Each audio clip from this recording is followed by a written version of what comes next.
वंदे मातरम में नेहरू कहते हैं जो आइडियाज निहित हैं वो मॉडर्न इंडिया के आइडिया नहीं है, वो मॉडर्न नेशनलिज्म के आइडिया नहीं है। इसलिए मैं चिंता में हूं कि मुझे वंदे मातरम को रखना है या नहीं रखना है। आप सोच कर देखिए, देश के पहले प्रधानमंत्री जिसके विषय में अभी माननीय प्रियंका जी ने भी बहुत कुछ बताया कि once and for all Nehru ji के ऊपर चर्चा हो जाए। अगर once and for all Nehru ji के ऊपर चर्चा हो गई तो फिर मैं यही कहूंगा, कई लोगों के लिगेसी को दबा करके नेहरू की लिगेसी बनाने की चेष्टा की गई है। सरदार पटेल की लिगेसी को दबाया गया है, यहां तक दबाया गया कि जब सरदार पटेल की अंतिम संस्कार का समय आया तब नेहरू जी ने मना कर दिया था अपने कैबिनेट के कोलीग को कि कोई भी सरदार पटेल के अंत्येष्टि में ना जाए। इससे खराब और क्या हो सकता है, इससे खराब और क्या हो सकता है। केवल सरदार पटेल नहीं, बंगाल सुने आज और ओडिशा भी सुने, क्योंकि सुभाष चंद्र बोस ओडिशा के भी बेटे हैं और बंगाल के भी बेटे हैं। सुभाष चंद्र बोस के लेगेसी को कांग्रेस पार्टी और नेहरू ने दबाया है। और आज प्रियंका जी ने कहा कि अहंकार हो गया है इन नेताओं में, अहंकार हो गया है जो इतने बड़े बड़े लोगों के लिए ऐसे शब्दों का प्रयोग करते हैं। मैं कहना चाहूंगा आदरणीय प्रियंका जी से, प्रियंका जी, अहंकार किसके पास था, किस सरकार में था? एनसीईआरटी के 2012 के हिस्ट्री की किताब में देखिए, वो जो कार्टून है, जिस कार्टून में एक केंचुए के ऊपर बाबा साहेब अंबेडकर बैठे हुए हैं, केंचुए में लिखा हुआ है कॉन्स्टिट्यूशन ऑफ इंडिया और पीछे हंटर लेके बाबा साहेब को कोड़े मार रहे हैं पंडित जवाहरलाल नेहरू। ये एनसीईआरटी के किताब में नेहरू को बड़ा और बाबा साहेब अंबेडकर को छोटा दिखाने के लिए कांग्रेस पार्टी ने किया था। और की हिम्मत है कि कहते हैं कि हम अहंकारी है। बाबा साहेब अंबेडकर को जो कोड़े मारने के कार्टून को एनसीईआरटी की किताब में छाप सकता है, मैं उनसे पूछता हूं कि आप अहंकारी हैं या हम अहंकारी हैं। तीसरा विषय यहां पर मैं रखना चाहूंगा कि आज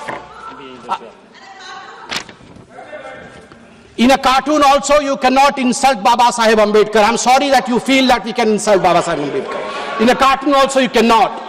आज मैं कोट करना चाहूंगा श्री अरविंदो को, श्री अरविंदो जी को कोट करना चाहूंगा। महर्षि अरविंद कहते हैं, जब उनसे उनके शिष्य ने पूछा कि कांग्रेस पार्टी ने कई पैराग्राफ हटा दिए, केवल 2 स्टैंजा ही रखा है, दुर्गा नाम था उसमें, सरस्वती जी का वर्णन था, इसलिए हटा दिया गया।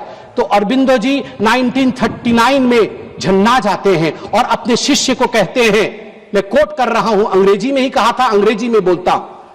Sir Aurobindo commented, but it is not a religious song, it is a national song, and the Durga spoken of is India as the mother.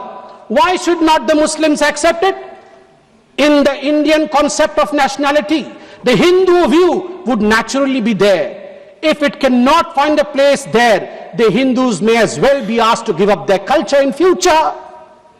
उन्होंने कहा कि क्यों जो दुर्गा लिखा गया है वंदे मातरम में, उसमें अगर हिंदू व्यू भी है तो इतना कॉम्प्रोमाइज करके घबराने की क्या बात है? स्वाभाविक है, ये भारतवर्ष है, इस भारतवर्ष में हिंदू व्यू आएगा ही, सनातन का व्यू आएगा ही। क्यों नहीं आए, क्यों नहीं आए? अनादि काल से जो गंगा अविरल बह रही है, जो विचारधारा अविरल बह रही है, उस विचारधारा को हम एपोलॉजेटिक होके, हम शर्मिंदा होके खंडित क्यों करें? महात्मा गांधी क्या कहते हैं वो भी सुन लेते हैं।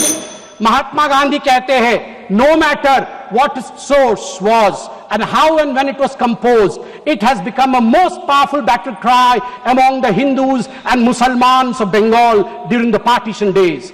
It was anti-imperialistic cry.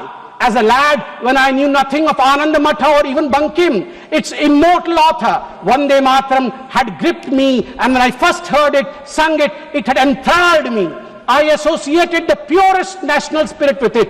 It never occurred to me that it was a Hindu song or meant only for the Hindus. Unfortunately, now we have fallen on evil days. Madam, ab 2 minute lunga. Unfortunately, now we have fallen on evil days. त्वं ही दुर्गा दश प्रहरण धारिणी कमला कमल दल विहारिणी वाणी विद्यादायिनी नमामि त्वां नमामि कमलां अमलां अतुलां सुजलां सुफलां मातरम्।